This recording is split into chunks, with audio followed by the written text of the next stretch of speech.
What's up, bros? I'm Caleb. And I'm Jonathan. And we are a couple of bros on a mission to give you guys the most detailed movie reviews out there with as little bias as possible. Welcome to the All Bros. This week on the podcast, we have one item in 4K Spotlight that we're going to talk about. And then we actually have some through-the-wall stuff, which we haven't had in for who knows how long. That is very true. Yeah, so we have a trailer for a new movie coming out, and then we got some behind-the-scenes pictures for a Netflix series that I'm excited about. Rose is indifferent because he hasn't finished the damn thing, so... Caleb needs to go F off. That's what needs to happen. Hey, maybe I didn't actually like it. Maybe that's why I didn't finish it. That's bullshit. If you gave it a chance, you would like it, you asshole. Hey, you know what? I'm just saying that not everybody has to love something that is commercially loved. Dude, you haven't even given it, like, an honest chance. I watched the whole season 1. I liked it. I didn't love it. Just saying. That seems like bullshit. Did you really? I did, actually. I should frickin' quiz you. Wow, okay, so just because I didn't fully like something, Caleb's calling me out. I'm calling you out because I don't think you gave it an honest effort. You know what, just...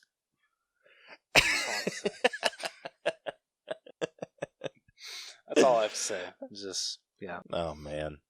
Anyway, but before we begin, we're trying some new stuff. Hopefully this ends up working out. It should, but if it doesn't, just know it's our experimentation that's going wrong. So, yeah.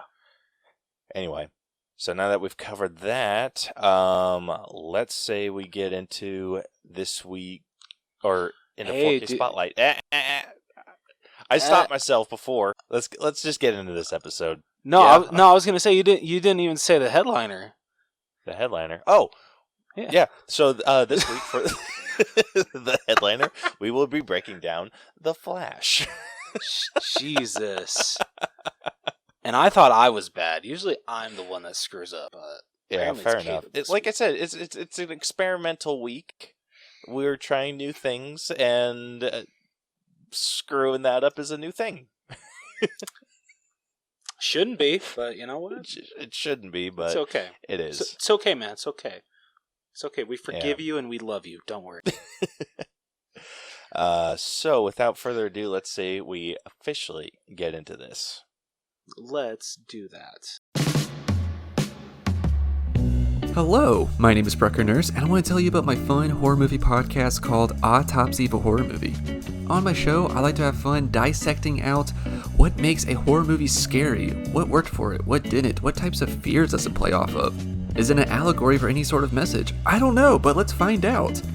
Also, I like to watch slashers. I'm a big slasher guy, so I'll watch a slasher and do a kill grade for it. I will cover the kills and I will tell you how I would grade it based on shock, method, style points, and a fourth category that is a reflection of the movie. Besides those, I'll have fun with special topic episodes, commentary tracks, interviews with guests, including some Shudder directors, so I just like to have a fun time over here. If any of this sounds interesting to you or you just want to come check me out, please head over to Spotify, Apple Podcasts, or anywhere they listen to podcasts and search for Autopsy of a Horror Movie. Also be sure to find me on Instagram at Brucker Horror, where you get fun updates and some cool little posts that I do. Thanks for listening, and I hope that you get to enjoy the show, and I'll see you on Instagram. Bye.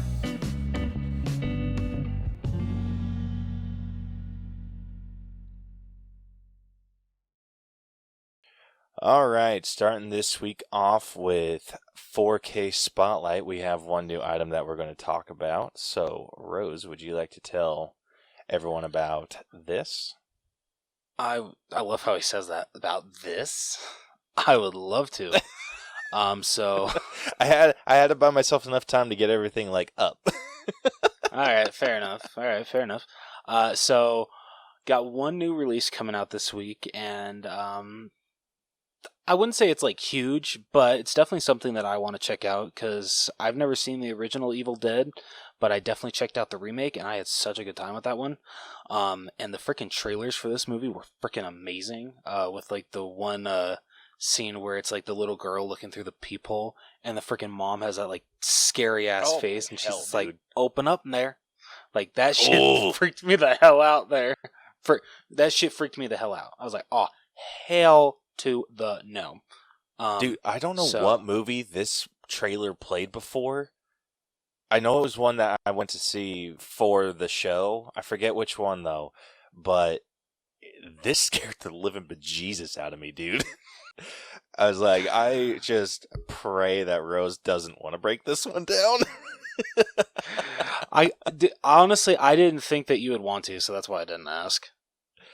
I would have said no if you would have tried to make me watch this in theaters. I'm a little bit more open, but still hesitant. Okay, so, well, I mean, this is coming to Max soon, I think, like next week. So say that we're kind of like scratching for a title to review in the near future. Is this on the table? This can be on the table. All right, hell yeah. Okay, so getting into the actual release of this, there is no steelbook or there's no steelbook, no special edition, nothing like that, unfortunately. The only thing that we're getting for this is just a bare bones 4K and Blu-ray release. Along with this, I don't know how I feel about it yet. Warner Brothers celebrating 100 years thing that they're doing for every 4K release right now. Or actually, no, every release, because they're doing it for 4K and Blu-ray, as you can see on the Blu-ray. So they're doing the exact same thing. I think it's kind of weird. I feel it works. It works more with the 4K, just because I like how instead of, like the 4K Ultra HD being gray, it's either gray or white. I think it's white, like it usually is. I like that it's gold to go with the 100. So it works for the 4K, but Blu-ray, they didn't like change anything. They just added that. So it's kind of bland, in my opinion. It doesn't work with the Blu-ray, but the 4K, I can look past it. It's not horrible for how it looks on 4K. Is that a permanent fixture on the cover? I'm assuming just for the rest of this year. Dude, that sucks. So the rest.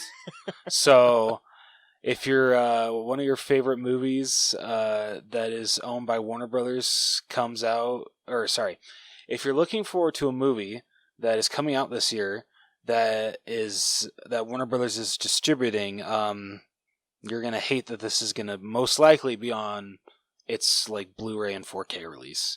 So I'm sure we're gonna see this on The Flash. We'll see it on Barbie. Yeah, it's that great. Sucks. I mean, we saw it on Shazam as well. So dumb. Yeah. Like I said, the 4K works more than the Blu-ray. That's all I can say. Dude, what that should be is like a cardboard strip that's just kind of sealed in with the cover that you can like cut off. Fair enough. But I mean, that Touché. being a permanent fixture, I mean, it's cool because it's like you kind of know when you got it, but it's also a freaking eyesore, especially with like a scary cover like that.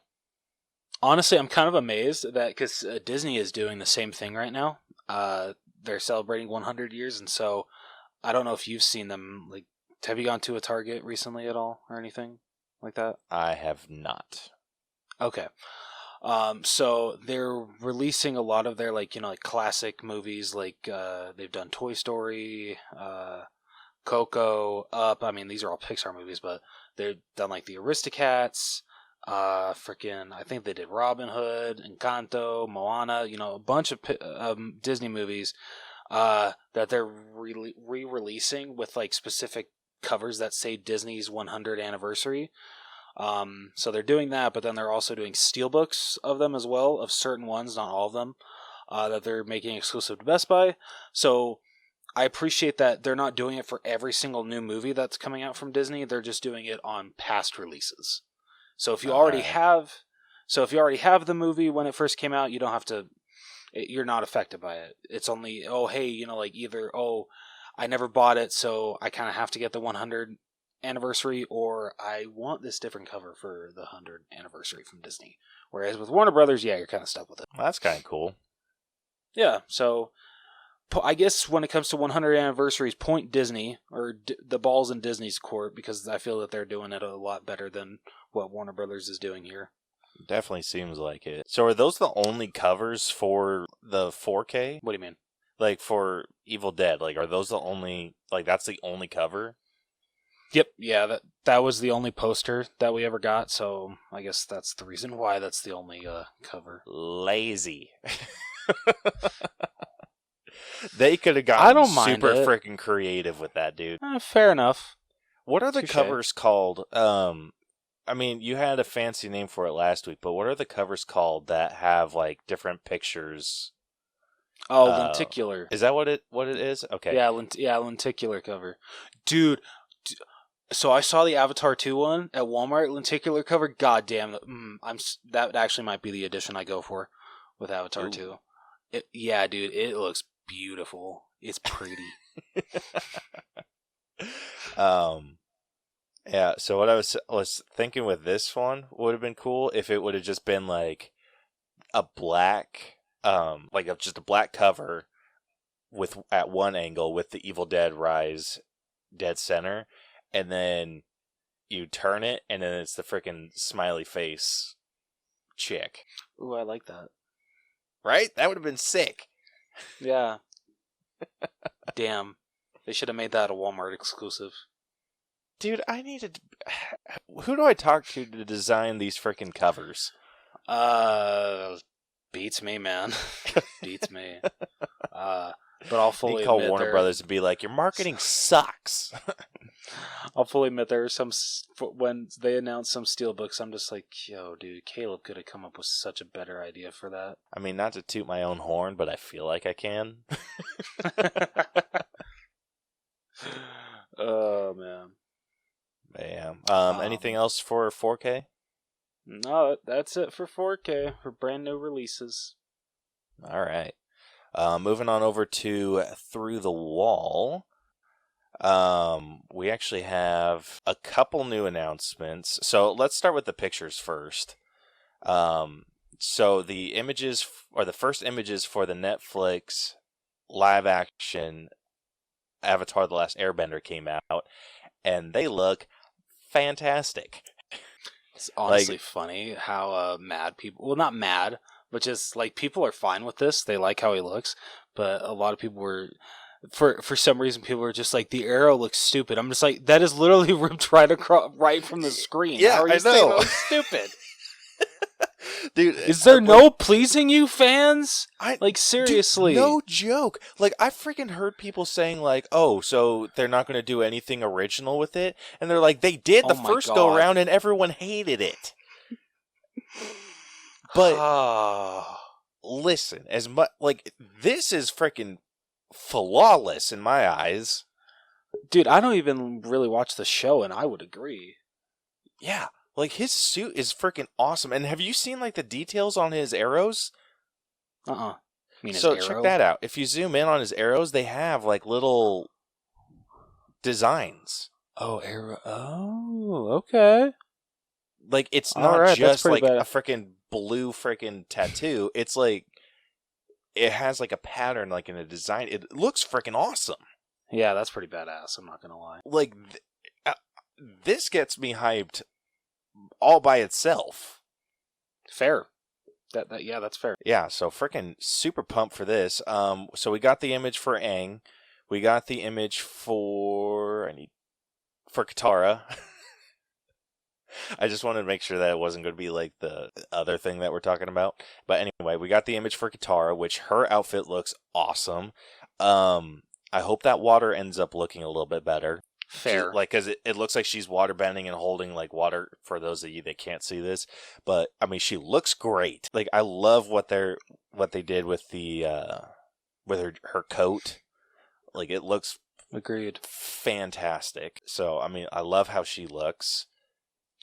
You know what I would find funny is if after this series comes out, and just to, like, out of spite for, like, people that are just giving these, like, designs shit for just how close they are to the cartoon, that M. Night Shyamalan's movie just gets like a whole new appreciation. Like people like start backing it, and people are just like, it's a cult classic. Like you have to understand the franchise to really appreciate this movie.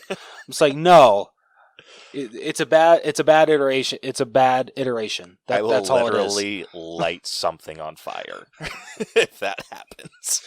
Dude, I could see it happening. I'm dead serious. For how freaking some people are on the internet, just, yeah, I could totally see it. There might be a new love for M. Night Shyamalan's The Last Airbender for some people in the near future. I'm calling it right now. I would be furious.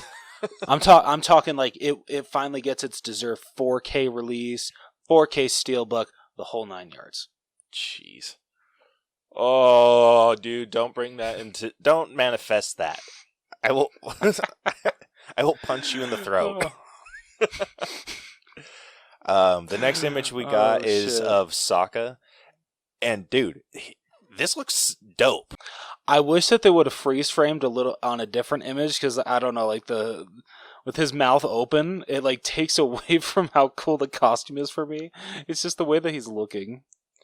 Yeah, Sokka's an interesting character because he's supposed to be like his father, and like the rest of the Water Tribe warriors have like left, so he's like taken that upon himself to be like the defender of his tribe. Okay. And well, yeah. So I mean, Sokka's going to be like he looks fantastic. I'm just going to get that right out there. I love what they did, like making him look like he's in like armor. Or just kind of like a warrior's garb, but I hope he's funny. Yeah, I hope so too. Yeah, like that's going to be the deciding factor on whether I like Sokka or not. Like, I need to see something with him being funny. This doesn't instill that he's going to be, but I'm not holding this image against him because he didn't get to pick this picture. What would you do if they completely flipped the personalities of the siblings? That he's the serious one, and Tana's not. That she's the funny one. I don't know if I'd like that. I'm saying that would be very bold, and I honestly would kind of like appreciate them for doing that, but I know that there would be a freaking uproar from fans of this franchise if they did that. Absolutely. So I'm hoping that they keep true. I have no reason to believe that they're not. I mean, if you can't go this freaking accurate to the show and not. So I'm hoping that I'm just hoping that he's not too overly serious. Or if he is serious, have it kind of be like a comedic seriousness. Like where he's trying to take things seriously, but things just kind of like happen to him and he's like, like. Yeah. Yeah. Okay, I see where you're coming from. Yeah. And then, so the last image that we got from this comes from, or is of Zuko. I may have a similar issue that I had with the M. Night. And this is just like, I wish he wasn't wearing the helmet. I want to see the full extent of this scar. That's fair. But I mean, looking past that costume looks badass. Dude, the costume is sick. Like every single costume in this set, in this gallery, is straight up ripped from the animated show. Like to the minute detail. It's honestly insane. Yeah. So I love the suit that he's wearing and like the helmet. It like awesome. Absolutely awesome. The only thing that's making me worried is the scar not being like, I mean, it looks bad. It looks a lot worse than it did in the M. Night version. So I'm happy about that. Yeah, okay. I just kind of hope it's like significant. Like I want it to be like basically up to the top of his temples. Okay. So if they do that, I'll be thrilled. And so like I don't know. The only other issue too is watching the show or watching clips from the show. His eye seems a little bit more like I won't say swollen, but it's more like closed. Oh, it is? Okay. Yeah, like his other eye opens up a lot wider than this one. Like it has movement to it, but it always seems to be a little bit more shut than how this looks. Gotcha. So I'm overall costume wise, absolutely thrilled. So Yeah, I am beyond excited for this. Honestly. So yeah, that covers everything for this at least. So very excited for this. The next thing that we're going to talk about is the trailer for Kraven the Hunter. Did you end up watching this? Funny story, I forgot. Ah, you bastard. I'm sorry. Literally, as you were when you were saying what we were going over, and then I saw the through the wall. I'm like, oh, fuck, god damn it!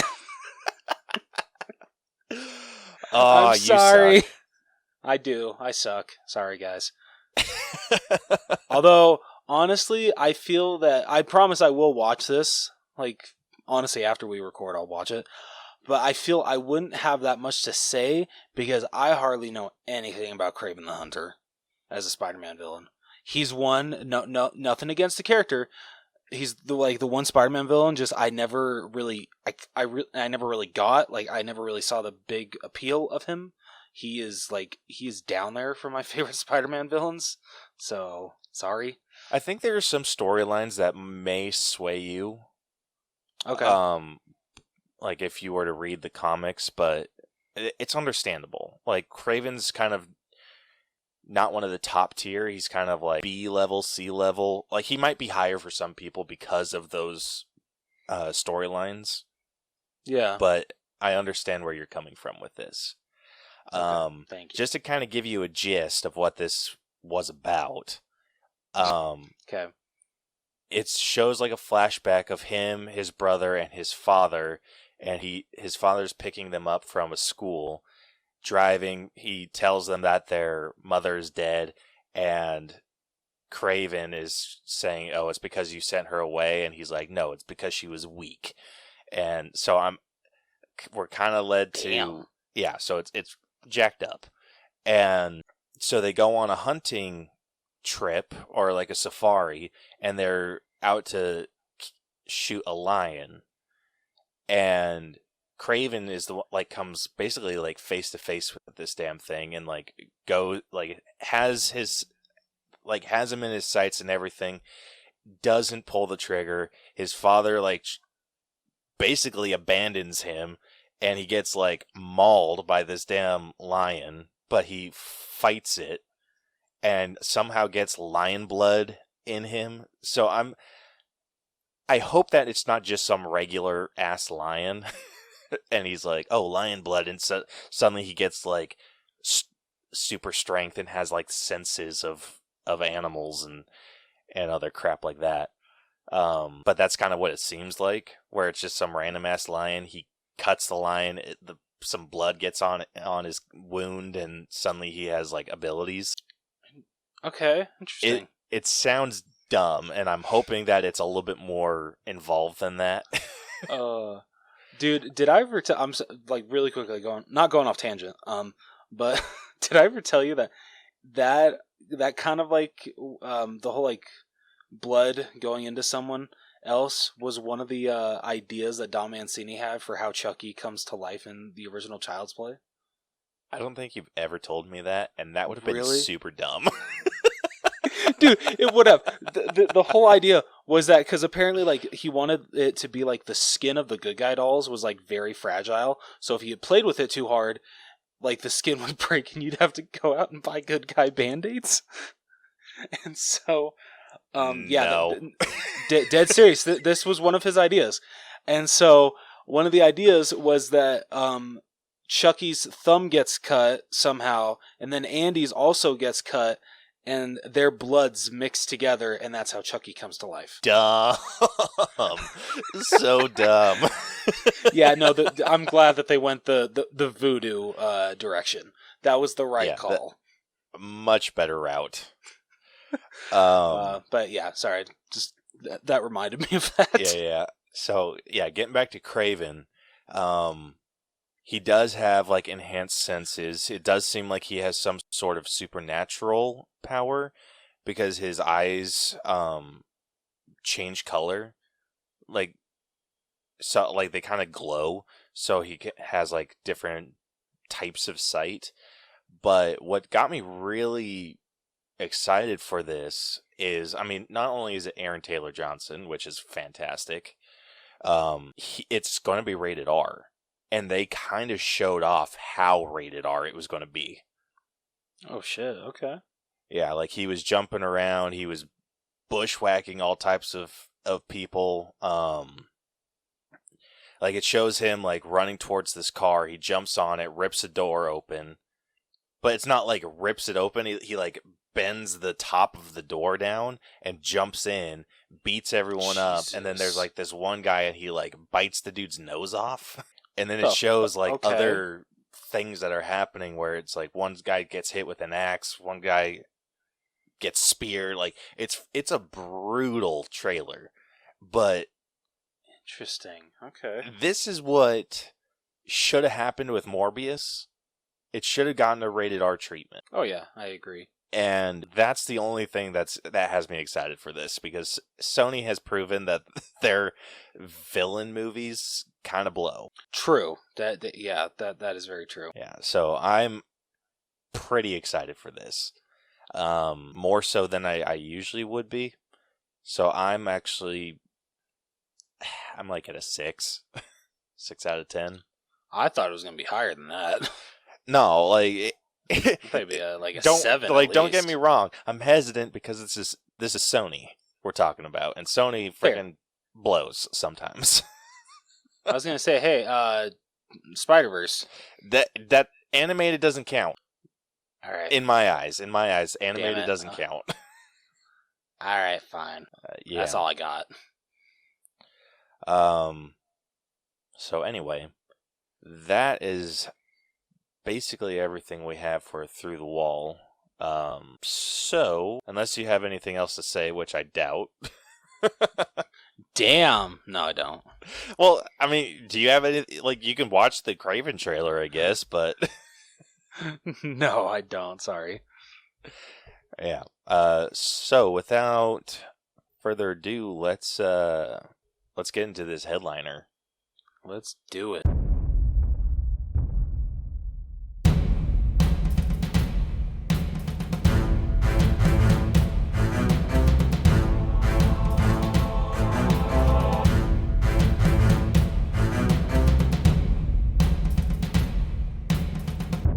Alrighty, so like we said, this week's headliner, we will be breaking down DC's latest movie, The Flash. So for those of you that are... Oh, wait, we did post a question of the week. I am on one this week, dude. Don't worry, man, I forgot to pull mine up, god damn it. I suck at shit. So we didn't get any responses on YouTube or Instagram like we usually do. On TikTok, we did get a few responses, and I was like, okay, perfect, we have 13, but I realized that a lot of those are ones that I made. Oh, shit. Yeah, so we did get some responses, so Rose and I will go kind of just back and forth between our favorites. So, yeah. No particular order with this one. So, yeah. So you want to go first?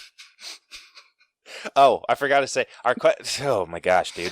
It has been a week. The question that we asked, that was in relation I'm not laughing at you, I'm laughing at like the first freaking comment that I see. What? I never saw DJ's comment, and I just stumbled upon it. Jesus. Yeah, so the question that we asked was, in relation to this movie, if you traveled back in time and met your past self, how would you prove to them that you're you? Like, them from the future. Like, how would you prove that? And yeah, so we did get some pretty decent responses. Some that were a little confusing, but yeah. So, Rose, you want to hit us with your first one? Yes, because I'm curious, because Caleb wrote question marks for the reply. But Liam said, I know what you did on June 10th, 2020. What did I do on June 10th, 2020? Because even I don't know. Yeah, beats Where the hell was out I, of me.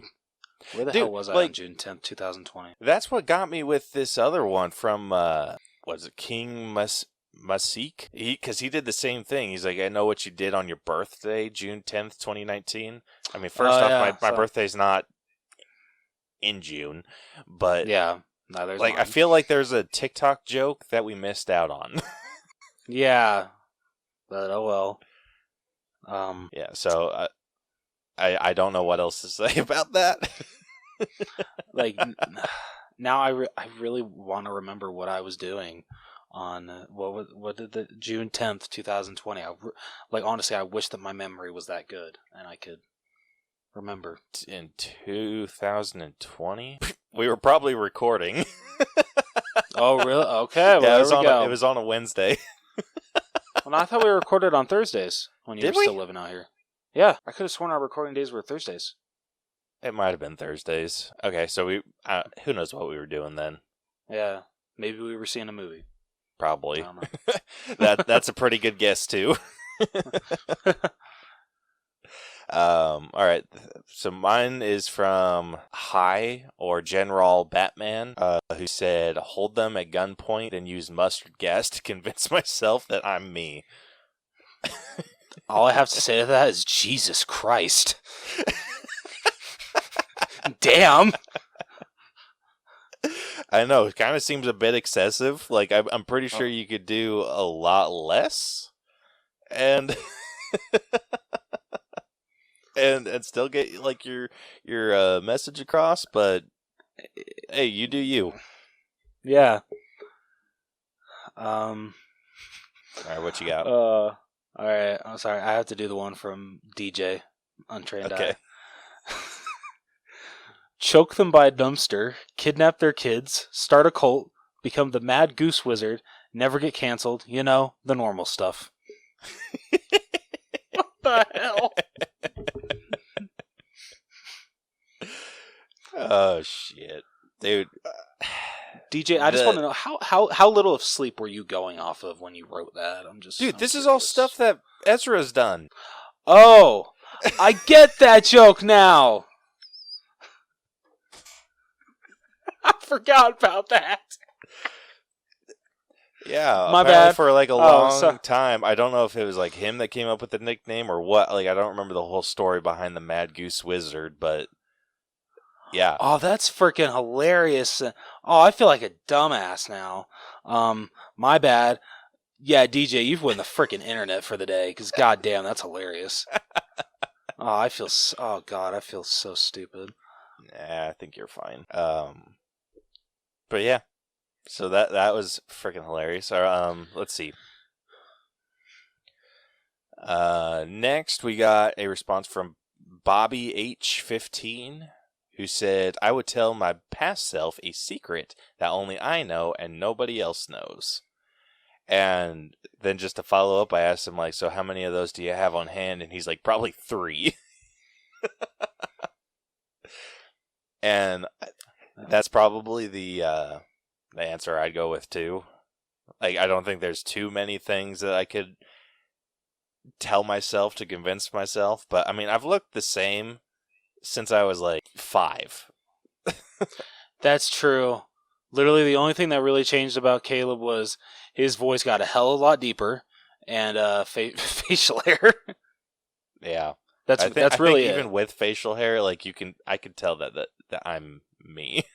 Yeah, definitely. I hope. I mean, that's putting a lot of faith in younger me, but Oh shit, that's funny. But I feel like I was naive enough to quickly believe that. I think if someone had someone come up to 10-year-old me and been like, "Hey, I'm you from the future," if they even looked remotely like me, I probably would have believed them. Honestly, same. I'm not gonna lie here. Honestly, same. Dude, if he pulls an inhaler out of his back pocket, I'm just like, "Yep, you're me." Oh man.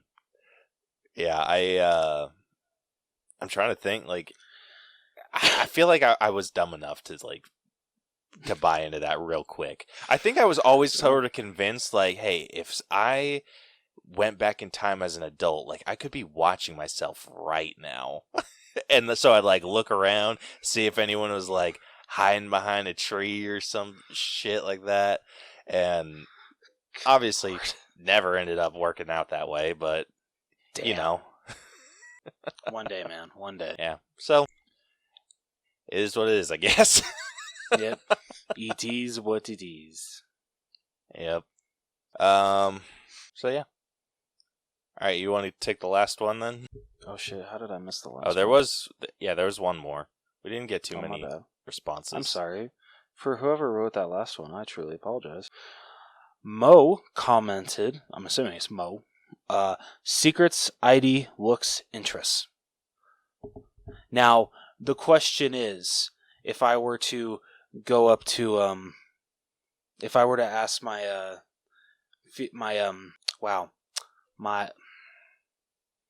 past self, what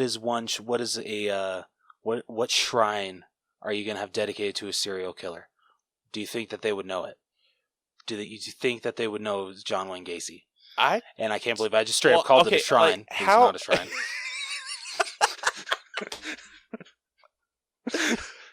Oh man. Gosh, I had a thought. I lost it. Sorry.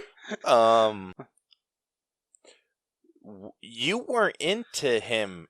Like, well, how long has it been since you've been like collecting that stuff? 20. I think I started in like 2021. I think. Yeah. So unless you like, okay, a couple of years, like if it's like, oh, that's me from a couple years ago, like, yeah, I probably would have bought that. But like that, I think that'd be easy to be like, hey. But I'm talking like past self. I'm pretty sure that would like, I hope that would set off Baby Rose's radar. That's like, hey, maybe I shouldn't be hanging around this guy. Oh. Fair enough. Yeah, like I said, fingers crossed, but I'm pretty sure they'd be like, Dude, what? Did I tell you that I got another copy of Gacy's lawyer? I got Gacy's lawyer to sign another copy of his book for me, and I'm honestly amazed that he actually signed it what I wanted him to. Like, I'm honestly, I think he'll just sign whatever. I had him sign it to Jonathan, a true Gacy enthusiast. All right. I liked it better. I like it better than like the first time I had him sign it. So. Fair enough. Dude, I freaking got to get the Gacy Gazette going again, because like I have like so many ideas. Like, I have a full idea of how I want every episode to play out, full agenda for every single episode. I just need to actually freaking press record. God damn it! Yeah, do it. I'm sorry, it's happening, guys. I promise you, it's happening. Yeah, that's why we switched our freaking services and everything, so you could actually freaking do that, and it'd be like its own entity. Okay, I apologize. It's happening. I promise, guys. For the 10 listeners I got out there, it's happening. Actually, I don't even know how many people listen to the Gacy Gazette. For every that you do, a lot of people did. Really? Okay, yeah. Whoever does, thank you. I'm sorry I've been so inconsistent about it. Yeah, but it's actually one of our more popular series that we've done. Hell yeah! But getting back to the All Bros, sorry. Yeah. We'll make the whole Gacy thing what it's supposed to be. Like, that sounds like so effed up saying. I know, about, like, but a serial killer. We're gonna make Gacy the true icon he deserves to be.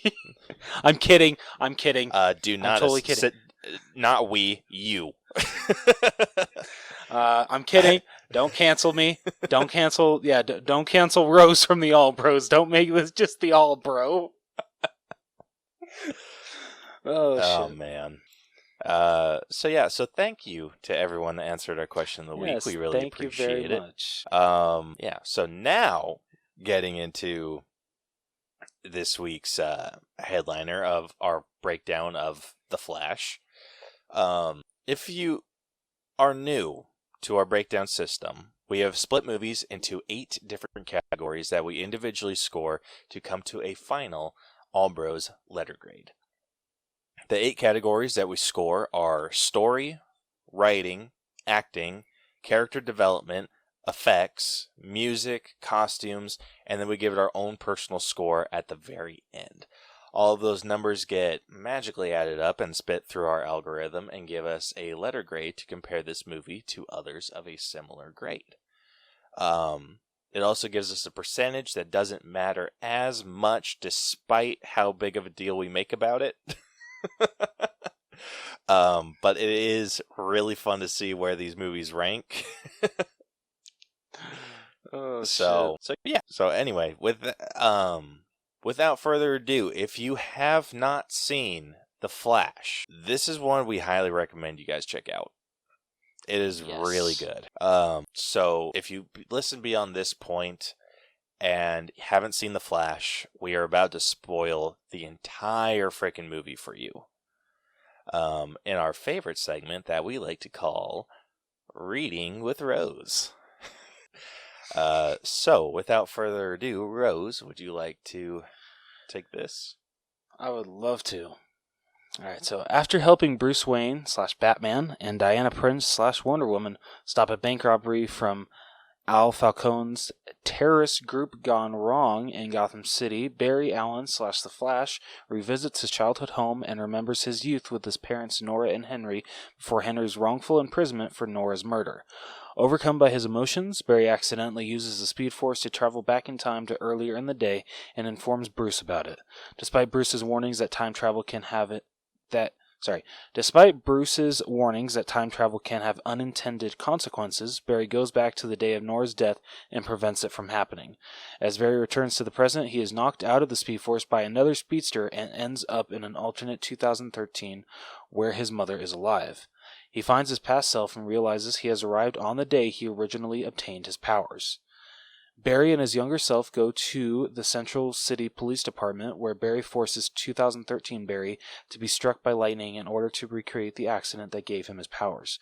Both Barrys end up getting struck by lightning, giving the 2013 Barry his powers, but causing Barry to lose his own powers in the process.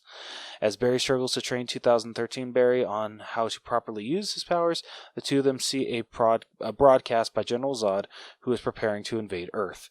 The Barrys attempt to assemble the Justice League, but are unsuccessful, as in this timeline, they are unable to locate Diana, Cyborg... I butchered that.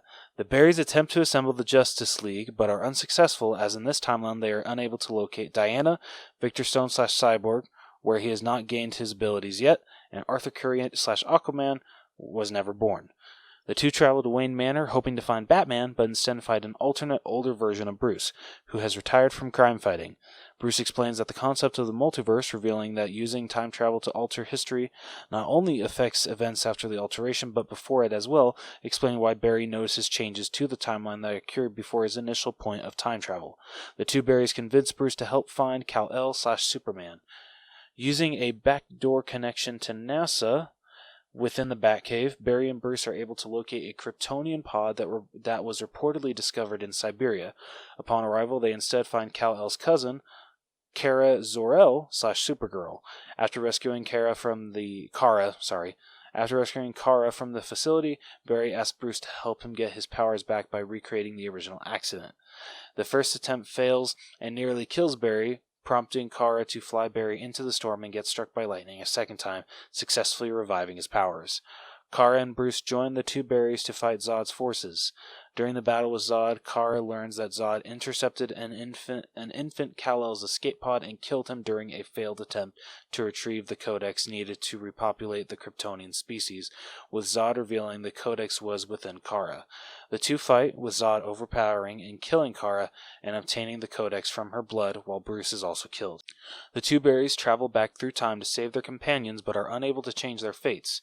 Barry realizes that they will not be able to save them, but 2013 Barry keeps trying, repeatedly traveling back through time, but always failing. As 2013 Barry travels, the multiverse starts to collapse in on itself. Eventually, the corrupted speedster who originally knocked Barry out of the Speed Force returns and is revealed to be a future version of 2013 Barry, who still believes he can save his world from Zod and prevent the deaths of Bruce and Kara. He explains the causal loop paradox that led to his creation, but grows angry when Barry reveals his intention to reverse the changes to the timeline by letting Nora die. Enraged, the Dark Speedster attempts to kill Barry, but impales 2013 Barry, who sacrifices himself to save Barry and wipes the Dark Speedster from the timeline. In the aftermath, Barry undoes the changes he made to the timeline and comes to terms with his mother's death. However, he makes a minor change in the past, creating new evidence in the present day that proves Henry's innocence. After returning to the present and helping exonerate Henry, Barry is contacted by Bruce, whose appearances... Thank you, sorry. Wow. English, what's that? Exonerate Henry, Barry is contacted by Bruce, whose appearance has changed once again as a result of Barry's timeline change. I will say this, I'm kind of glad that they didn't spoil, like, in that description, like, what the changes were. Same here. I agree. I mean, for those of you that are listening right now, we're about to, but I'm glad that the the Wikipedia page didn't. Yeah, no, dude, straight up. Oh. Dude, this was a great movie. It really was. God, I had so much fun with this one. This was a blast. Like, most of the movies that we've seen like this, like, I love that, like, there's a different explanation for time travel, like, everywhere. Yeah, I feel here they did a great job explaining it, especially. They did a great job. Like, it's a confusing concept, but they made it a lot better than I was concerned that they were going to. Fair. No, that's absolutely fair. Like, I don't really know, because it's clear that they definitely based a lot of this off of the Flashpoint comic series. Mm-hmm. I'm not a huge comic book reader. I love comic book movies, but I really don't read a lot of comic books. So I've never read that. But honestly, I feel if that's what they were going for the most part, I feel that they did a really good job explaining. The Flashpoint would have been a ridiculously hard story to tell. So they definitely did like the best that they could, like the best adaptation. So Yeah. some of the differences, like some of the main differences, I'll say, is when Barry travels back in time, saves his mom, he comes like back to the point in time that he's at. His mom is alive, but he's lost his connection to the Speed Force. And in that world that he's essentially created, it is a world where instead of landing in Kansas, he does land in or talking about Superman. Instead of Superman landing in Kansas, he does, he lands somewhere else and is picked up by the government. And then they basically do exactly what they did to Kara in this. They lock him away in a cell and don't expose him to sunlight. But I mean, that's from when he's an infant. So when he's actually freed, he's just like this tiny, super frail twig of a person. And so that gets pretty nuts. Let's see. Batman is actually Thomas Wayne. And so in that reality, Bruce was the one that got shot in the alleyway. And so Thomas became Batman, and Martha went into madness and became the Joker. That is freaking trippy as all hell. That's all I gotta say. Yeah, freaking nuts. So yeah, that ended up happening. Let's see what else. Aquaman is basically the same. Wonder Woman's the same, but Atlantis and Themyscira are at war. Interesting. So that's Okay. like the big thing, because so in this they're like competing people, but Aquaman and Wonder Woman are set to be married to basically join the kingdoms of Atlantis and Themyscira together. But in a fit of rage, Mara attacks Wonder Woman. Wonder Woman basically cuts her head off. And Jesus. yeah, like, and so Aquaman being super pissed, it becomes like a big old war. But it's Damn, wild man. because it's like different people on different sides of this war, and I want to say Shazam. So instead of like the Shazam family being their own Shazam people, all 7 of them have to say Shazam to turn into one Shazam, right? Okay. So That's it's like 7 kids all merged into one. It's weird, but it sounds very weird. yeah. So in that reality, like, Wonder Woman like wraps, so it's like crazy because she's fighting against Shazam, getting whooped. She wraps the lasso around Shazam and says, "State your name," and so he's like forced to say Shazam. Turns into Billy and all the other kids, and Wonder Woman just slaughters them all. Dude, what the fuck? Yeah, it's there's a movie adaptation of this. It's animated. It's on it's not HBO Max anymore. It's on Max. What's it called? The Flashpoint Paradox. Oh, okay. Should have guessed that. Great movie, Wow. dude. Great Okay. movie. I'll have to check it out. Yeah, it's freaking wild. So, yeah, it's crazy because like Thomas Wayne Batman like goes and like finds Martha, because the Flash goes to Batman and Batman like helps him like regain his powers and everything, and like in the midst of this all-out war, Thomas like goes to find Martha, and she's like psychopathic because she's the Joker, but he like tells her like, hey, this reality isn't real, our boy's still alive in what reality's supposed to be.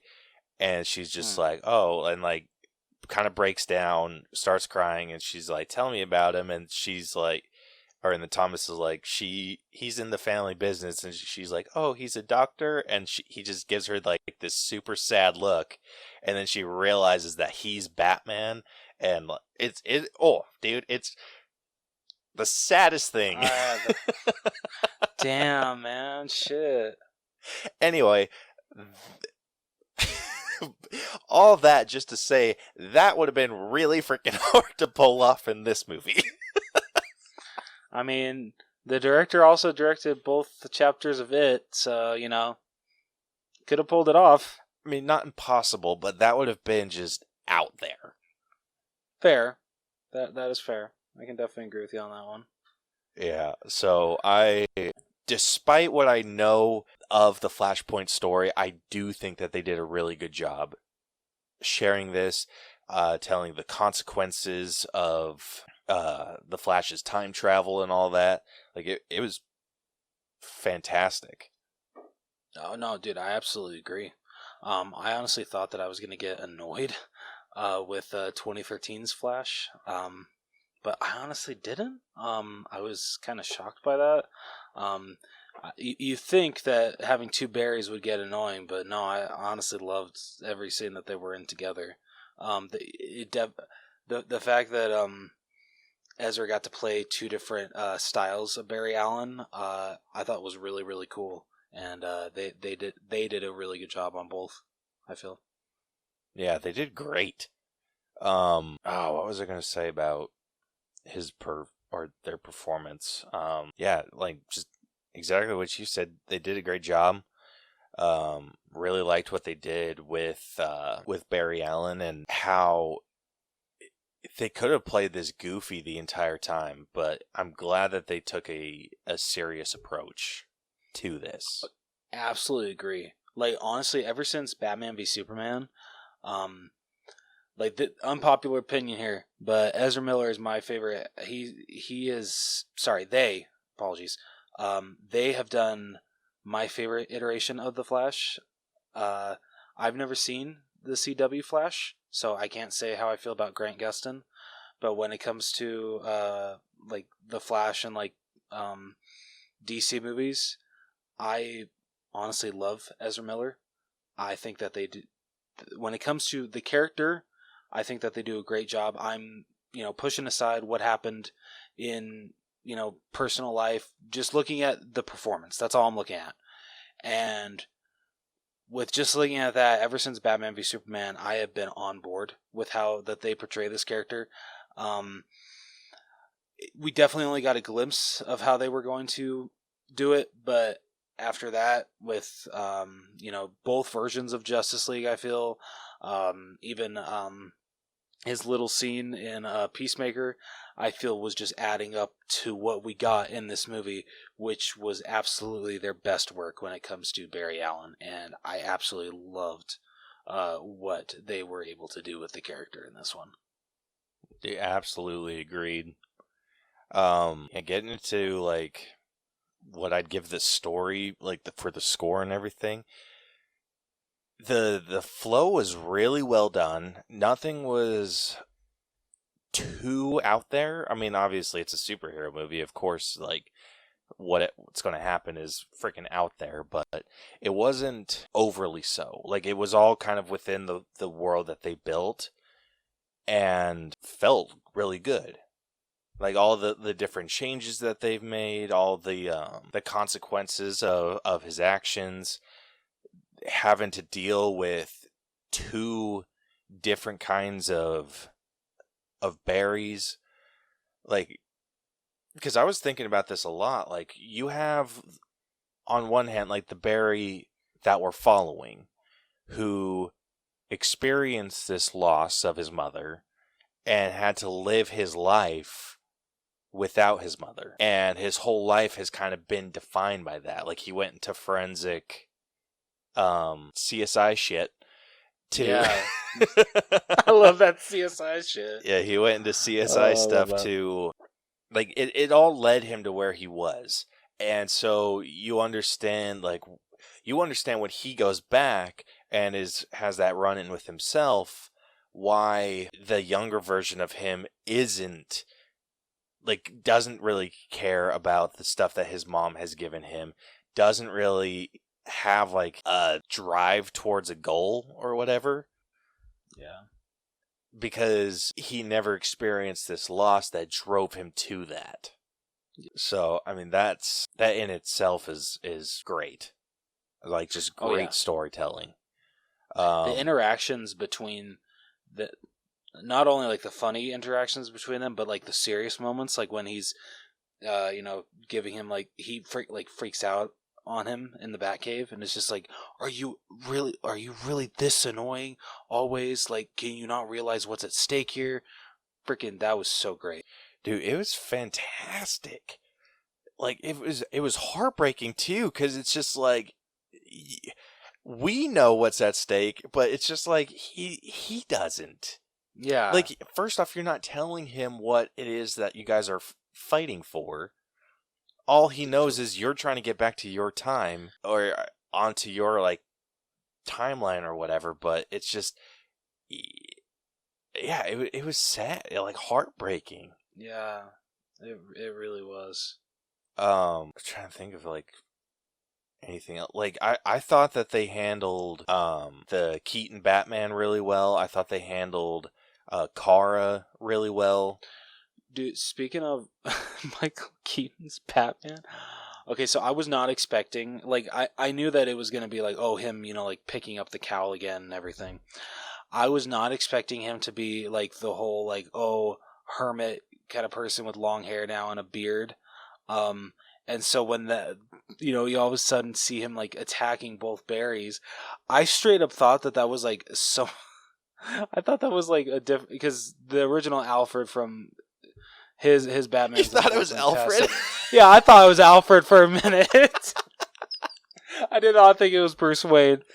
But then, like, I'm so, oh shit, okay, it's supposed to be Bruce. My bad. I thought Bruce was still in the Batcave. Oh man, that's freaking hilarious. I felt dumb after that. I'm like, God damn it, dude. Okay, I have to bring this up. So throughout the movie, I'm just like, okay, finally, Ezra Miller is running so much better as the Flash. Like, this is great. But then there's one scene, like, literally, I'm telling myself, like, oh yeah, he's finally got the running down. This looks so much better for Fastest Man Alive. Literally, after I say that to myself, there's one scene where Barry starts flailing his freaking hands like he does in the Justice League movies, and I'm just like, God damn it, I need to learn to keep my freaking mouth shut. But is that when he didn't have powers? No, it was one part when I think it was when he's breaking the Speed Force. I think so, or like traveling. He's like traveling back in time or something. But yeah, there's like one part where he once again goes back to like flailing his arms instead of like, like moving them back and forth. I'm like, God damn it, you were doing so well. Like you finally had the running stance down, and freaking. After the movie, Christina was just like, what the hell was up with that starting pose too for Barry? Like him putting like freaking one foot in the air. Like it works for the type of Flash that Ezra Miller has set up. But that was a little barely works. Dude, oh man, I was like, great, we got rid of like. Obviously, like, he eventually started running weird, but I thought the same thing, too. I'm like, okay, we got rid of the weird running, but now we got the weird-ass freaking pose pre-run. Like, like we just just snap the ball on time, dude. Oh, shit. But, yeah, I'm in agreement with you. It ended up working. Did you see the whole reveal of past Flash becoming that jacked up Flash? Yes. Yeah? Yeah. When did you see that coming? Because I didn't see it coming for a hot minute. Oh, sorry. I thought you were asking like, oh, if I missed the scene where they expose that. Sorry. No. See, I suck at that kind of shit. I can never like pick it out. So I didn't honestly notice it until it was really literally right in front of my face, and they told me that. Oh. When did you know? When did you? So it was like right before the reveal. Like okay. when it was serious. So when they both ended up in the chronosphere and past Barry like ran out, and then like he got that thing in his arm, like the Kryptonian blade. Like when he got that in his arm, and he like came back, and it was like still in his arm. I was like, that's weird. And then he ran out again, like, and comes back into the sphere, and like he had just more and more like shards of armor in his body, and I was just like, this seems like a Dark Flash thing. How did I not pick up on that? Yeah, it was just like the way that I was like, okay, because I thought the Dark Flash, because I was just kind of a little fooled by the Flash TV show. Okay. In the Flash TV show, when they kind of touched upon this whole Flashpoint storyline, he was constantly being pursued by the Dark Flash. It was just kind of like a ghost looking Flash, like black suit, black logo, but he had like a torn up mask. It was like a full face mask, but it looked like it was kind of Scarecrow-esque. Okay. And so he was constantly being pursued by that, and it was a speedster entity that was trying to correct the timeline. Okay. And so that's kind of what I thought he was at first. I thought it was a Dark Flash trying to correct the timeline. And that's why it's like, hey, stop, knock it off. So I don't know what I expected, but I knew what I expected. I thought it was like just some rando Dark Flash, but I didn't think that it didn't even cross my mind that it would be past Barry. So that was pretty wild. Yeah. Overall, I think this story was like super freaking solid. I'm probably sitting at like an 88 for the story. I'm gonna be slightly above you, but just by 1 point. I'm gonna go to 89. Fair. All right, what'd you think of the writing? Writing was good too. Honestly, I told Christina about this. The scene that we have on the bridge with, Wonder Woman, The Flash, and Batman, them, saving the day together and everything. I'm just like, you know what? It sucks that after this movie, we're never going to get these three together again in these kind of, in this. And it just made me sad because I love all three of these actors playing these characters. And like, don't get me wrong, like I'm so excited to see what James Gunn has in store for the DC universe. Oh yeah, I'm just really. It made me sad that we'll never get to see, a Justice League Part 2 with these actors playing those characters again, stuff like that. I hope they get a proper send off in Aquaman 2. I hope so too, because the Flash. I love the Flash. Really, really enjoyed this movie, but it definitely was not the right send off for the DCEU. It wasn't the proper send off. Yeah, I'm like I said, fingers crossed that they cover that in Aquaman. Agreed. But yeah, like the comedy in this worked really well. Like I found myself laughing like hard. A lot dude, throughout same this. here. Like honestly, I thought like at the beginning how like he's counting his like calorie intake of like, oh hey, my blood sugar's like too low and everything. I thought that was gonna be like stupid. It wouldn't work. No, I was very pleasantly surprised of how well that actually worked. And honestly, it might be I feel Ezra Miller is really good when it comes to that kind of comedy. The frantic like, oh hey, this needs to happen right now. Like this is what's happening, this is what needs to happen, I need this. They are really good about like sounding frantic and something needs to happen right now. So I feel that's also a reason why it works so well. But yeah, no, I agree with you. Like the comedy was so good in this one. Yeah. I think like we covered it before the discussion on like how this form of time travel works, how instead of it being like a tiny little branch off of the main timeline, it's like acts as a fulcrum. And so it's like not only do you get a different future, you get a different past too. And yeah. I thought that was really well done. Like it explained the new Batman like super well. Like I was like, okay, how are they going to explain their way out of this? And like once he ran through it, I was just like, great, I'm here for it. Yeah, makes sense to me. All right, let's go. It's like well done, and just moved on. And then like the spaghetti analogy was hilarious. That was great. Oh, let's see. What else? Dude, freaking right after we got out of the movie, my sister asked if I could take her to Walmart because she really wanted spaghetti after that. It was hilarious. Yeah.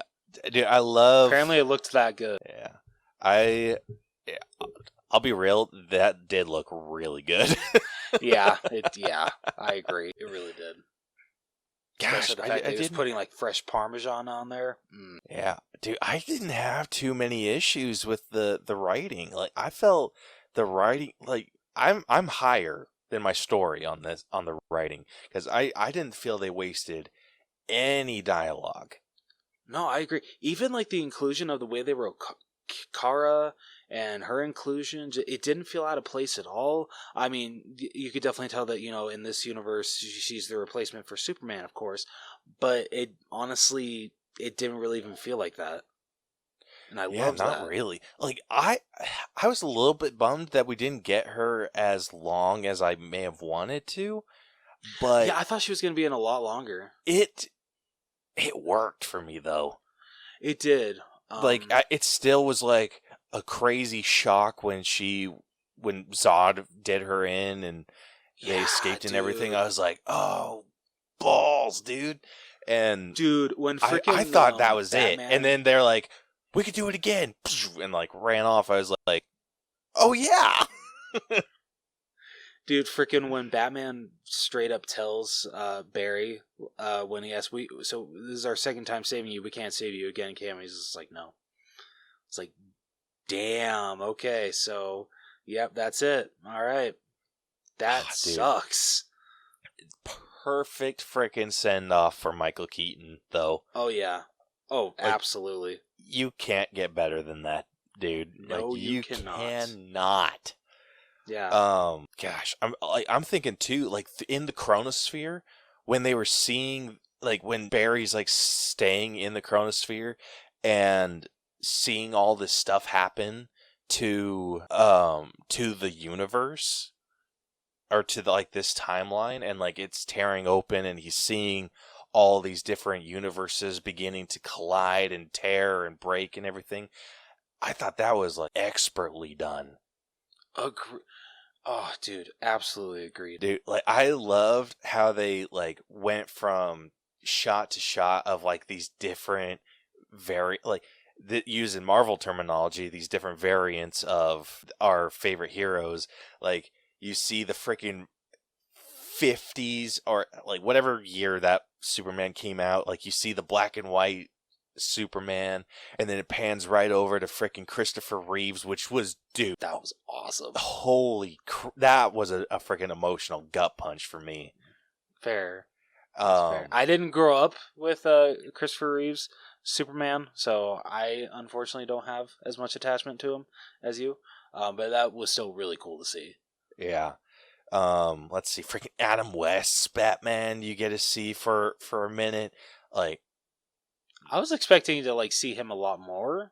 Adam West? West? Only get like you get just a quick glimpse, but... Well, I mean, they couldn't shoot like new footage. Well, no, I know that. Well, I mean, they couldn't do that with Christopher Reeves either. Fair. That was CGI too. Well, I think fair enough. The only one that I know that was actually like real, even though like you could, if you would have just told me it was CGI, I would have freaking believed you. But that was actually Nicolas Cage that came back. He actually did come back for that. Dude, bullshit. Did he really? Dead serious. Yep. Yeah. No, Nicolas Cage actually came back for that. No way. Dead serious. He looked so fake though. He did. That's why I said like, yeah. If someone told me, yeah, when I heard that, I'm like, no. That was just straight up CGI. There's no way Nick Cage came back. But no, yeah, he actually did come back for that scene. How does that make that scene so much better? Because Nick Cage is badass and he'll do anything for the fans, and we love him for it. Dude, I cannot express. Like, don't get me wrong. Adam West, Christopher Reeve, emotional gut punch for days. The excitement and joy that I felt seeing Nicolas Cage's Superman, my head was going to explode. Of all the cameos I thought we might have gotten, never once did Nicolas Cage cross my mind. And so when you see a freaking long-haired I thought it was Henry Cavill. I was like, okay, finally, we get to see Henry Cavill, like we get to see like long-haired Superman, and then he turns around, freaking Nicolas Cage. My brain could have exploded. Like, oh my gosh. I may be remembering this wrong. Did they have Superman Returns Superman? I would have sworn I saw that suit. I can't remember. Honestly, I'd have to see it again. Yeah. I know for like if it was like we didn't see Brandon Routh's face. Yeah. But yeah, so I mean I liked how we got to see other speedsters too. That was cool. So the guy that was running in one of the chronospheres with the hat, like, did you kind of catch him? Yeah, so speaking of that, I guess a lot of people assumed that the guy that plays him in the show actually came back to do that, but he actually didn't. Yeah. Sorry, I didn't mean to spoil it. I didn't mean to take that moment from you. No, you're good. If he could have taken credit for that, and I probably would have believed him. Because it looked so Yeah, much honestly. like him. Yeah, it really did. Like, that was wild. But I was happy that we got to see that different speedster. That was cool. That was definitely really cool. Yeah, I wish we would have gotten a little bit more of the flashes, though. That's fair. I can definitely agree with you on that one. Yeah, like, I know that everyone, like, thought it was going to happen, but I think that would have been a really good time to get Grant Gustin's in there.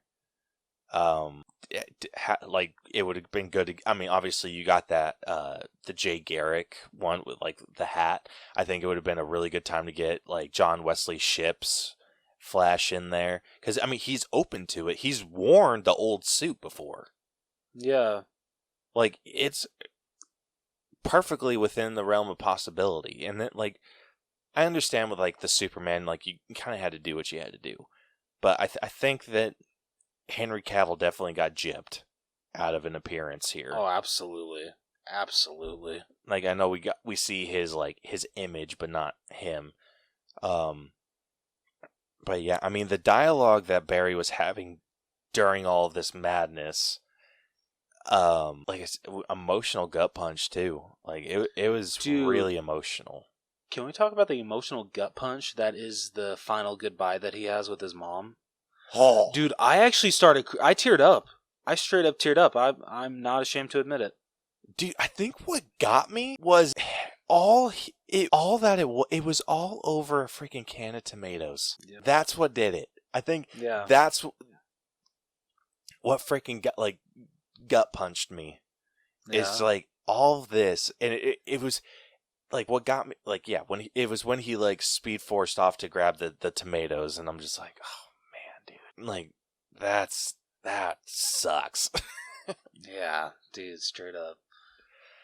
But like, seriously, that was so clever of him noticing the security camera and deciding to move the tomatoes to the top shelf. That was really well done. That was genius. Yeah, so good, such good writing. Because I thought it was gonna be like just a straight up like not happy ending, but I'm so glad that they did that because I was expecting like just a like disappointment. Yeah.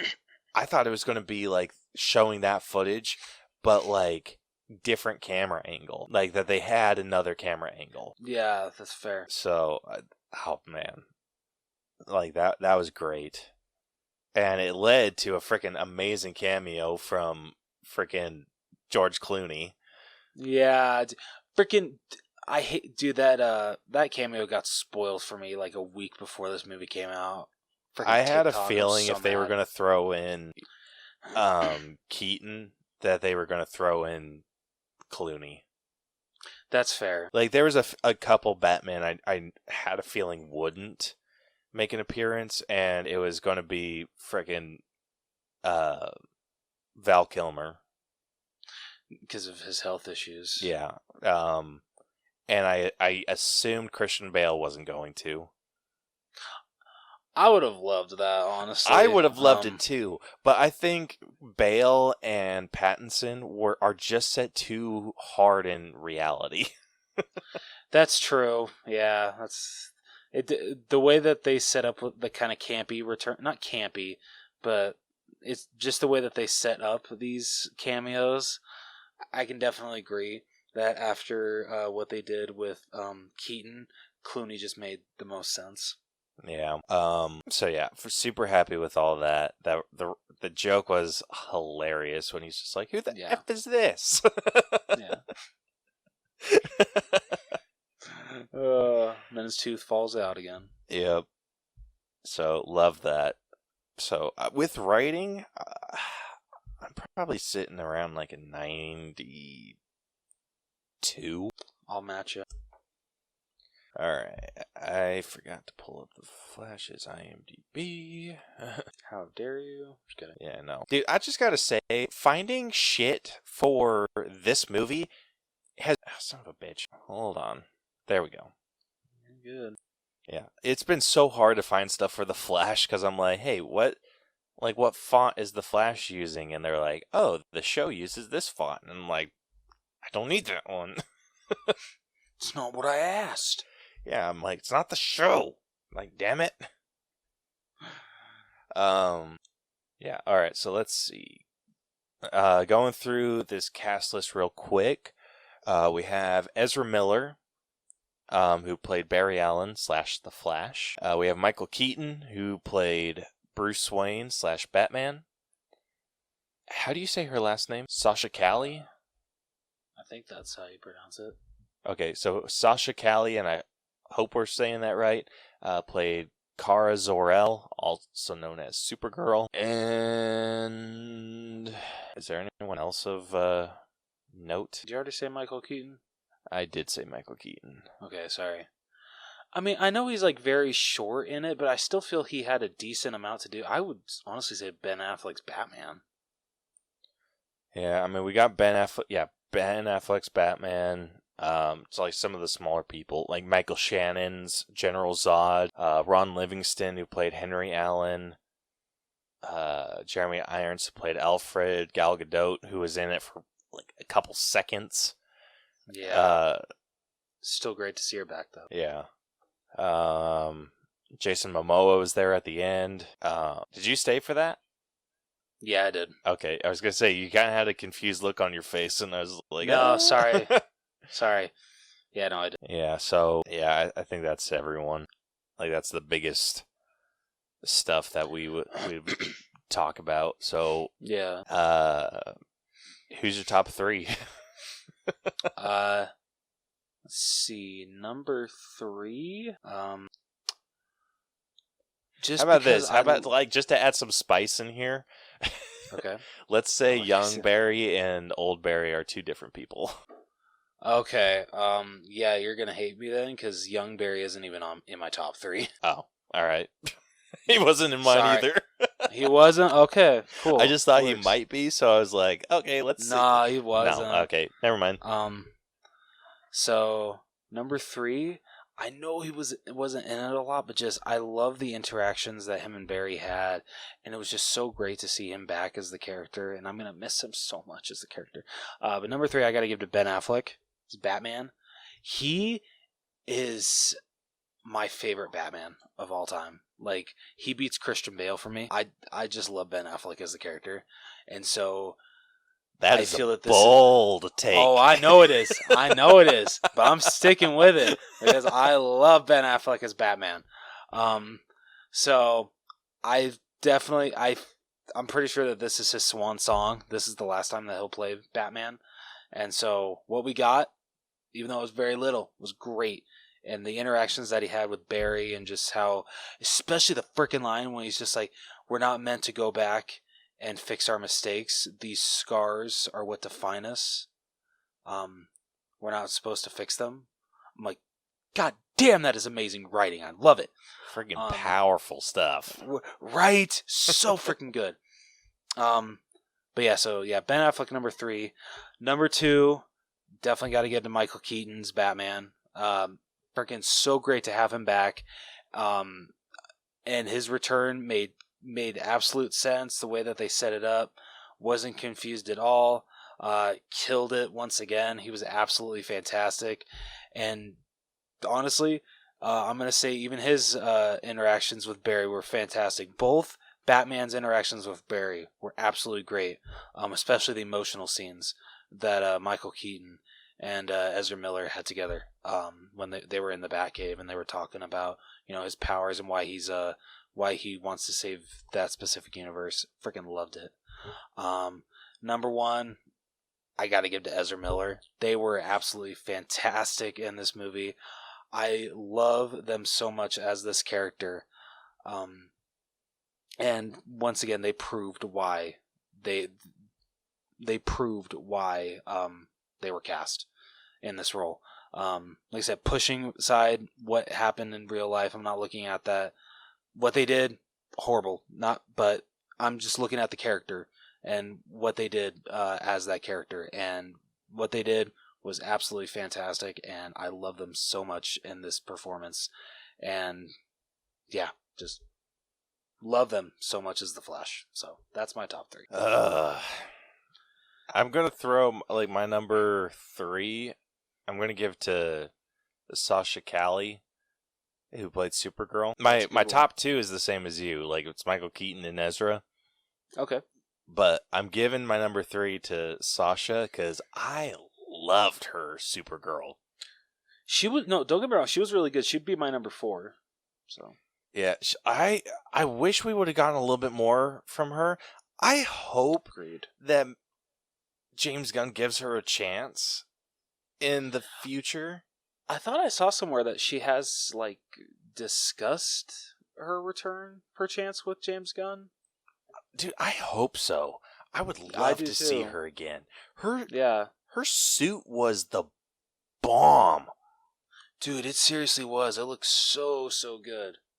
Yeah, I freaking loved her suit.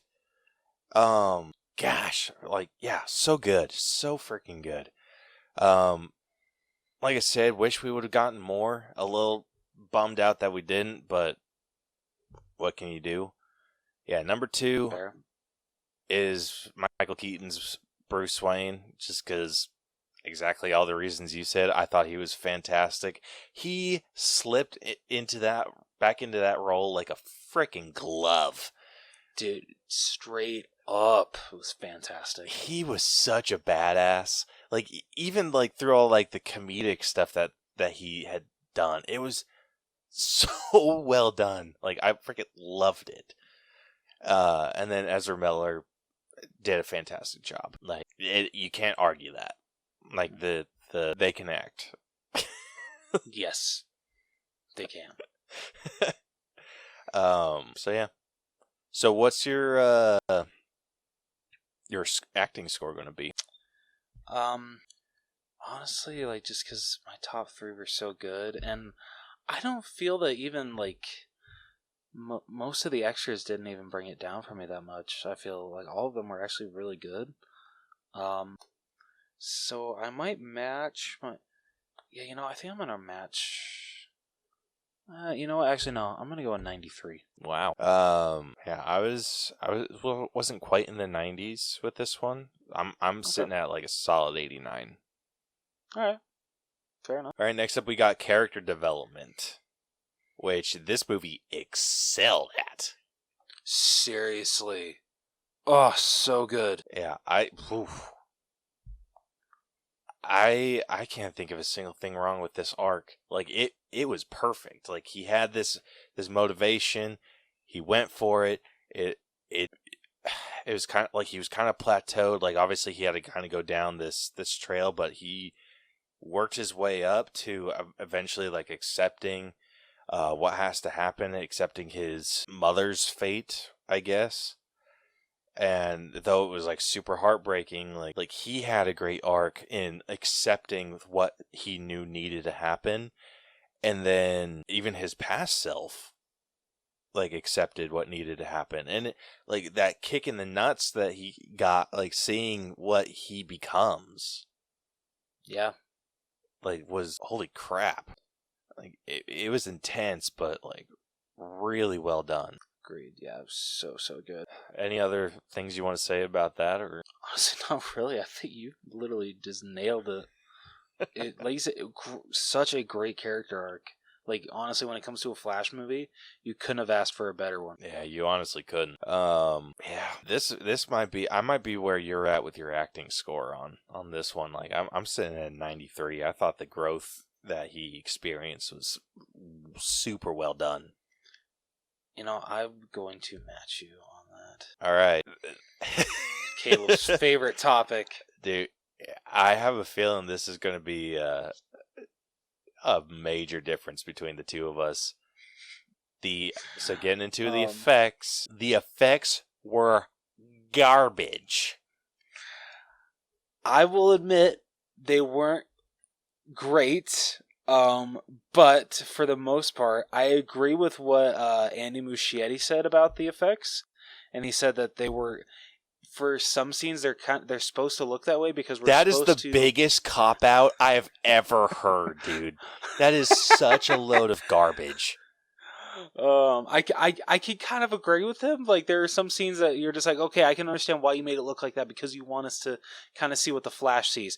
The biggest one that I feel like a lot of people are like throwing fits about is like the whole like how it looks when they're in like, wow, what is it? When they're viewing the like timeline spread out and like they're seeing all the events and the way that the characters look, like they're just like, oh, they look way too animated.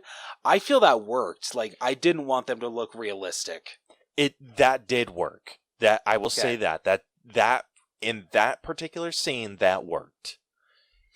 Okay. The issues that I had, and I understand to a point why they had to do what they did, was with the babies. Okay, that is okay. I will absolutely admit that that scene, that scene is okay. The CGI is not great in that scene. Like you said, understandable why they had to like I get it. do what they did. You're chucking acid. You're throwing some spiky stuff, and you're threatening to burn a child with fire. Like, I think we need to see that it's fake. Don't forget about the microwave. And the microwave. Dude, I laughed my ass off when he opened it up and it was still like a fake baby. And then he pulls it out and it's like 100% real. I'm like, dude. There was, I don't know about you, but there were instances with the 2013 Flash or 2013 Barry, and I was like, that's a... Dude, it switched. Could have used a little more. Yeah, like I'm just like, I should have spent a little more time on that certain frame. Dude, there were times like it would switch from scene to freaking scene. Yeah, like where it's like one's fake, then the other one, then the other one, and I'm like, dude, freaking just like there was one scene where I think Flash was talking, and it was just, there was a scene. There's a scene where it's straight up on Future Flash, and that was it. It was like still like a behind the head shot of past Flash, but it was still an animated face. Yeah, I'm like, what are you thinking? I don't know, man. Like, it was rough, dude. And like I said, the Chronosphere stuff made sense. Speedster stuff, like that shit looked good. Yeah. So we might not be as indifferent with the effect score as you think. I'll say this: Michael Keaton looked amazing. Like all the stuff that they had him do. Dude, how do you drop the ball so hard on freaking your main character? Like, how did Supergirl look super good? How did freaking Zod and Batman, like, how did they look good, but freaking the Flash looked like shit? Yeah. So, and they don't really have the excuse of saying, oh, well, he's it's hard to do effects for someone that's, super fast, all that stuff. I'm like, look at, Quicksilver with Marvel. Like, I get that he's not as fast, but I feel you still could have made it look a little better. Yeah, you absolutely could have. And them saying like, "Oh, we did it on purpose." Bullshit. Like, I accept that a little bit, just a little bit. I'm like, no, Chronosphere, sure, I'll give you a pass on the Chronosphere.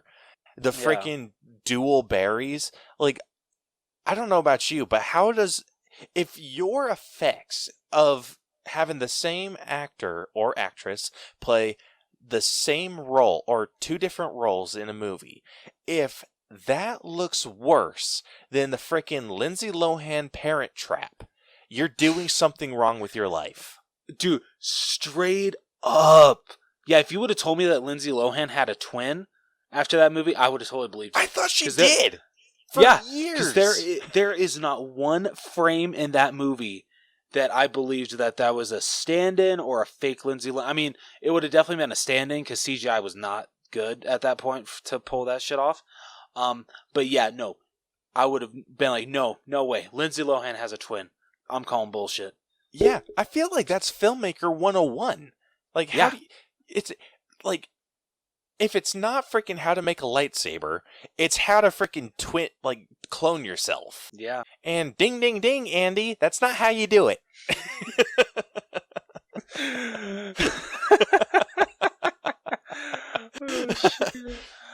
Oh, shit. Oh, man.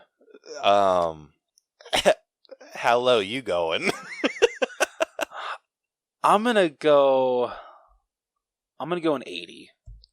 You are out of your mind if you Okay, think this but- movie deserves an 80. But, okay, I'm going to hear your effects score because I actually have one category that we've already graded that I do want to change. But I'll wait till after you read your effects. Dude, I'm giving this a freaking 67. Damn! Oh, shit. It was... The reason I'm giving it that low is because it was distractingly bad. Maybe you have a point there. You're damn right I have a point, Mr. 80. Okay, fine. Okay. I'm going to go down to a 76. That's still too high. And that pisses me off that it's like still a 71.5. No, I'm sticking with a 76, yeah. But I am changing acting though, as I think I am actually too high. I'm going to change that to a 90. So. Okay. Yeah. So you, right. okay, so is that better? Is the 76 better? Wait, is it the same? How's it still 71.5? What'd you give it before? You gave it an 80? Yeah. It was a 73. 73.5 before. Yeah.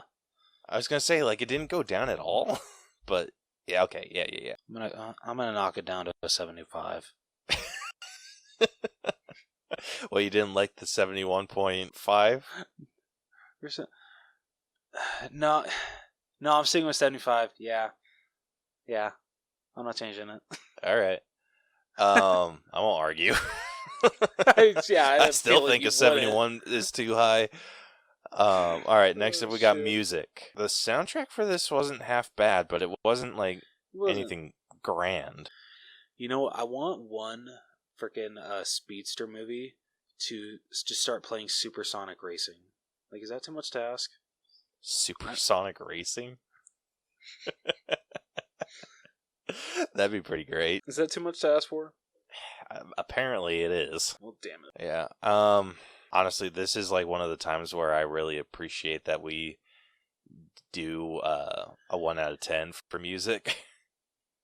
Fair. Because music was average. Like, as average as Yeah. average can get for me. I agree. Like, no, I agree because like even like some of like the not pop music, but like some of the music that they decided to insert, like none of it, like I don't know, none of it really stuck with me. It was not like, oh shit, I want to add that to my Spotify because I don't have it yet. Dude, that's what I was thinking. I'm like, Wonder Woman's theme made me want to frickin' add that to Spotify. Same thing with Man of Steel. I think Batman even has a pretty killer score, but The Flash, they dropped the ball. Yeah, I agree. I mean, I know that they have some other like songs and stuff that play through, but I was as at average as you can get. No, I agree. I'll say I'm maybe sitting at a 6 if I'm being real nice, but I might be at a 5. So I'll go whichever way you're leaning. I think I'm gonna go a 6. All right, I can go up to a 6. All right, next up we got costumes. I'm not gonna lie. When I first saw the new costume in the trailers, I'm just like, I liked the old one so much better. From the Justice League movies. But honestly, seeing it actually in the film, it grew on me very fast. I was sold very, very fast with how the costume looked. I loved it, honestly. I did too. I loved the suit. It grew on me amazingly quick. If I had one suit that I didn't really love, like I get, like thrown together and everything, but just it looked really weird to me, was 2013 Barry, his repaint of the freaking like Batman costume. And I don't know, like I get like they needed another Flash costume, and so that was all that they could think of. It would the only one that would work, to have 2 Flashes, but just I don't know, it didn't fully work for me. You know what I wish they would have done? I wish they would have gone the route of him taking a Robin suit. Bro, that would have been badass. Right? I would have. Then you kind of get that little nod towards Robin and like in the DC universe, because I mean, okay, other than Titans, we've never seen a freaking live action Robin. I know Chris O'Donnell. Don't freaking get your panties in a bunch. I'm talking since him. Don't forget the goat. Don't forget the goat. If you think he's the GOAT, we have issues. He's not. He's not. Yeah, I think like a Robin suit would have really just kind of thrown this movie over the top. At least in terms of the suit, because I mean the suit, like you would have had an explanation why he's wearing a freaking not bat suit. You could have gone with the Chris O'Donnell outfit too. Like, wait, yeah. Did Keaton have Chris O'Donnell, or was that only George? No, that was only that was Kilmer and George. Damn, that sucks. Yeah. All right, so I don't know. Maybe you could have gone with like a different I definitely suit. agree with you. I don't know. I would have loved if Barry would have worn the Robin suit from Batman Forever. Not the one from Batman and Robin, just because that one's like freaking. It's supposed to match with Batman and Batgirl. But like in Batman Forever, it's actually like like the classic black, gold, red, and green. And I freaking love how the suit looks in that. So that would have been really freaking cool, but it kind of would have been like, well, how the hell did that happen when it was a completely different actor playing Batman at that point? So I thought it was a completely different Batcave, and just it definitely would have been out there. It would have been. It's hard because it's like, what other options would you have had? Because it's just like, oh, Batman just happens to have a speedster suit ready. Or just some crap like that. Like, I think maybe you could have gotten away with like a plain suit. Like maybe with the Bat logo. Like, I think that would have been fine. I think what ruined it was the cowl. Yeah, I can definitely agree with that. Like, I think the way that he had his neck, I think that if he would have I think he should have used his speed to like mold a cowl, like a proper cowl. Yeah. Like, because I'm like, would have made sense. Yeah, Speed Force, just like a smooth surface around. Like, you could have just gone like around the head, and I would have been like, okay, you speedster. I don't know how that shit works. Yeah, makes sense to me. Yeah, and then if like you wanted to keep the full like cowl, like just for that funny gag when he like looks over at older Barry in the suit, like if you wanted that gag, like that would have been fine, and then like obviously rip it off. Like I think that would have worked, but what they didn't do it for me. Agreed. No, I'd absolutely agree. But that's like not. I mean, that definitely brings my score down a bit. But I mean, not enough to frickin' affect them like super greatly, because I thought Supergirl's suit was awesome. Seriously, so good. Dude, when I saw the behind the scenes pictures of her like way back when, I was a little hesitant. I was just like, I don't know how this is gonna look. It worked so well. Oh yeah, absolutely agreed. And Michael Keaton's Batman suit looked fantastic. Always. Dude, effortlessly freaking awesome. Yep, agreed. Yeah, so no complaints there whatsoever. Yeah. So where are you sitting with the costumes? Just because the 2013's costume knocks me down a little bit. Like, if it weren't for just how bad I didn't like that, I'd be at a 9. But because of that, I'm at an 8. I'll give you the 8. I probably would have been up at a 10 had it not been for that suit, because I really liked all of the other suits that they gave us. Yeah, I agreed. So yeah, I can definitely give you an 8, because I think I might have been sitting like with the Flash one. I wouldn't have been sitting at a 9. I would have probably been at an 8.5. Okay, that's fair. So rounding down, I'm happy rounding down. All right, last up we got our own personal score. You want to take this one first? I would love to. So overall, for how much this movie was pushed back, I truly feel is worth the wait. I expected to really enjoy this movie, and I did just that. I had such a great time with this Flash movie. Ezra Miller once again kills it as Barry Allen. They are given so much depth as the character in this movie, and just absolutely love their performance. Michael Keaton's return is absolutely fantastic. Just everyone in this movie absolutely delivers, and just I had such a good time. I have very little problems with this movie, and I'm happy to say that even though the DCU is coming to a close and a new beginning is about to start, I am very happy that we actually got a Flash movie, and that I am very, very happy with the Flash movie that we got. So I am going to give the Flash, I'm going to give it an 89. That is completely fair. I'm in total agreement with you. I am kind of sad to see the DCEU go, especially if it has to go, at least it's going out on a high note with this film. I mean, obviously we have to wait and see how Aquaman 2 does. I have high hopes for that because I rewatched Aquaman not too long ago, and I actually really dug it on the second go round. So I have high hopes for Aquaman 2. But with this movie, it gave me everything I wanted and a little bit more. Gave me things I didn't know I wanted. Freaking Nick Cage Superman for one.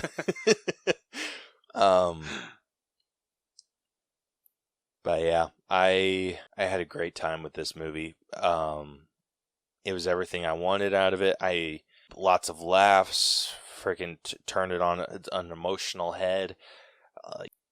Not much can say. Like, the only thing that brought this down for me, like, truly, was the effects, and it was just because I found them distracting. So I'm actually gonna be probably around an 88. Okay. Hell yeah. Yeah. It's been a while since we've both been that close to each other. That's awesome. Yeah, just about. At least this close. Yeah, it's actually really cool. I like that. Yeah. All right, so going through these scores real quick, starting off with story, we ended up giving this an 88.5. The writing went up significantly to a 92. Acting came down just a hair, and it's sitting at an 89.5. Character development averaged out to a 93, because it was a super high point of this movie. The effects, there was big disagreements there, sitting at a 71. Music was average, but okay. Ended up being at a 6. Costumes, and it was just because of the one really not good costume, ended up at an 8. And then our personal scores averaged out to an 88.5, which brings our final All Bros letter grade for The Flash to a B. Okay. B for Barry. B for Barry. Yeah, It's it's a horrible actually a joke, really I'm sorry. sturdy B. It's closer to a B plus than it is a B minus. Hell yeah, I love hearing that. Yeah, so our cutoff is for B movies or for B plus movies is an 86. This ended up getting an 85.31. Wow. Yeah, it got really good scores there. So let's see where this compares to other movies. All right. So, compared to other movies of the same grade, like I said, this is a B movie. So we put this below The Unbearable Weight of Massive Talent. Okay. We put this below Harry Potter and the Sorcerer's Stone. Really? Okay, wow. Yeah, it ended up below Cruella. Really? Okay. Yeah, that's kind of it's hard because we you kind of the effects is what killed it. Like, had the effects been a little bit better done, I think this would have been way higher. Yeah. Let's see. It's below Candyman from 2021. It is below Onward. and it is below Wow. Halloween Kills. Wow. Holy shit. Yeah, going the opposite direction, it is above Holes. Oh shit. That's great. Damn. It is above The Lion King, the remake, which is at an 85.1. All right. It is above The Little Mermaid, which is at an 84.9. Wow. It's above Megan, which is at an 84.81. And then it is above The Matrix Resurrections, which is at an 84.7. Okay. Not a bad placement. Not a bad placement at all. So to get a full percentage away from The Flash, you're looking at Age of Ultron. Wow. Damn. Yeah, like that's good. That's really that's freaking really good. good. That's awesome. So yeah, that's where we're sitting. Hell yeah. So yeah. So wrapping this up, if you like this episode, want to check out more of our stuff, be sure to follow and subscribe to us wherever you listen to podcasts. We are basically everywhere. You can also follow us on social media. We're on Facebook, Twitter, Instagram, TikTok. We're on Twitch now. Hey. Yeah, when we live stream these episodes, whenever we get to recording, these next couple of weeks are going to be a little off the chain, but we'll get back to a regular recording schedule. I mean, the episodes will still come out on time. It's just our recording for them will be a little wonky. Yeah.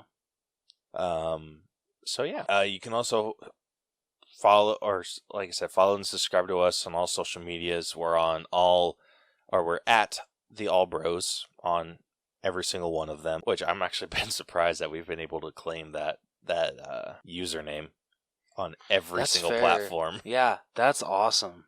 I feel it's such a rarity. So yeah, no, definitely blessed for that. Yeah, for sure. So yeah, you can also check out our website where you can find links to everything that we do. Facebook.com/The All Bros. And yeah. So next week, you guys can look forward to us breaking down Elemental, the newest Disney Pixar film. I'm just glad you didn't say just Disney. I'm proud of you. I've seen it already, loved it. So if that's going to be any indication of what next week is going to look like, so. Wouldn't it be so funny if Rose hated it? That would just be so funny. That would not be funny. But yeah, thank you to everyone that listens to this show, everyone that's listened on, or that's answered our question of the week on TikTok. We really appreciate everything that you guys do for us and help us out. So with that, this has been the All Bros Podcast. I'm Caleb. And I'm Jonathan. And we will catch you guys next week. Deuces. Shout out. God, that. What the hell was that? I tried to do that, like, yeah, Kyle Weezer voice, but it didn't really come out. So we're just going to go with So Long. There we go. That's a lot better. Dude, there's someone you sound like, and it's not Carl Weezer. Oh, it's not? Oh. It'll come to me eventually.